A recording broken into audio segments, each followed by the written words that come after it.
Hey, what's up guys? Wong here, and my friend Rick Cassell asked me to do this video for his followers to give you some of the more advanced techniques that I have to help you get deeper into the squat.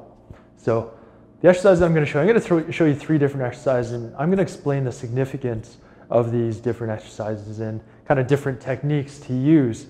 So these, again, they're more advanced techniques, but all you guys who are following Rick, you're more advanced people because you're learning from this guy. He knows what he's talking about, okay?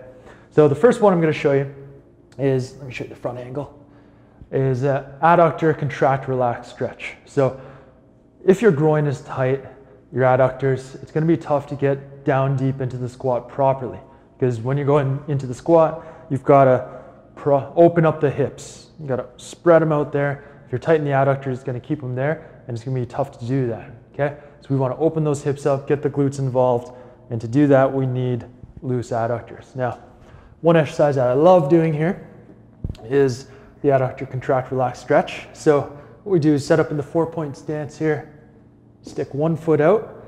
Now I like this 4-point stance because it's already, you're in hip flexion. So that's just like being at the bottom of the squat. My hips are flexed, right? From there, make sure that you keep good posture in the lumbar spine. So we're always training ourselves in good posture. You just kind of crawl the foot out until you feel the stretch. Now it's very important that you focus on externally rotating the hip, so turning the kneecap up and keep the knee a little bit bent. That's going to save you from putting too much stress on the medial collateral ligaments, the medial meniscus there, okay? So once I'm in position, what I'm going to do is going to push down, push my foot down, and this knee, I'm also scissoring it together, so I'm contracting the adductors on both sides for 5 seconds, breathing, relaxing, and then relax down. And then often, because of that, you can go a little bit deeper.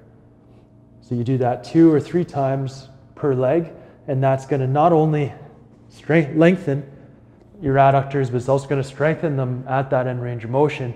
And without strength, flexibility is no good, because you can't get into those ranges of motion and use that range of motion. So what happens is the neuromuscular system tells the body, okay, I've got this length, but I can't use it. I don't have no stability there. I better tighten those muscles up so that my joints don't become unstable and injuries occur in the joint.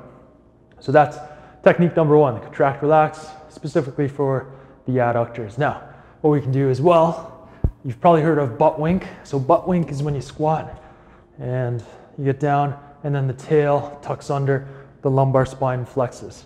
That is dangerous, especially if you're squatting with any significant loads. You've got to keep that lumbar spine in neutral when you're at the bottom, okay? We can do a similar exercise, but instead of in this position, what I'm going to do is I'm going to sit down. So after I finish that one leg, stretching out the adductor and doing the contract relax sequence there, I'm going to sit down like so. And here, I'm going to keep good tall posture. Knees a little bit bent, still focusing on that external hip rotation. Keep the kneecap turned up right there so I don't hyperextend the knee, cause any joint laxity. From here, I'm going to drive the heel into the ground and stretch out the hamstring, because the hamstrings are often, when they're tight, that causes the butt wink. Pulls the pelvis under, posterior tilt, and flattens out the lumbar spine. So 5 seconds, and then relax. And then I can kind of pull that leg out, slide it out a little further, increase the stretch, and then I do that again. Keep breathing, keep good posture, drop the hand back, keep good posture, nice and tall, and then relax. So do 2 or 3 contract relax sequences there.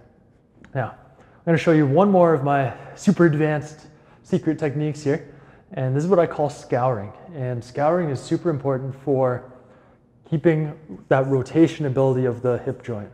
The hip joint is a ball and socket, so it should be able to do all types of movements, rotation being one of them.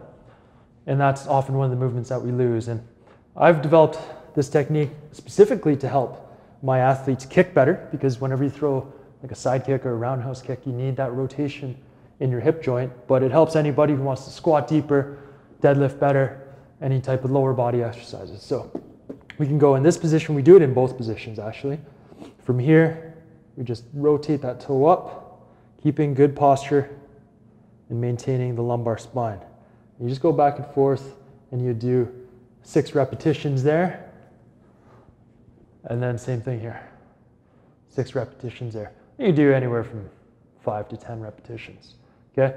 And what we're doing, basically I call it scouring because it's just like you got a scouring pad and you're cleaning dirty dishes. So food's dried out, you've been lazy, leaving plates full of leftovers on the counter for a couple of days and now it's all dry and crusty. That's what can happen to our hips when we're sitting all day and we're not mobilizing them in all the different positions that we need and movements that we need. Rotation being one of them. So scouring, it's like taking that steel wool and just getting in there and grinding the hip out, opening it up, cleaning up the joint and the joint capsule, okay? So those are 3 of my powerful techniques for improving length and strength in the hip muscles and improving your hip flexibility and mobility, cleaning up that joint capsule.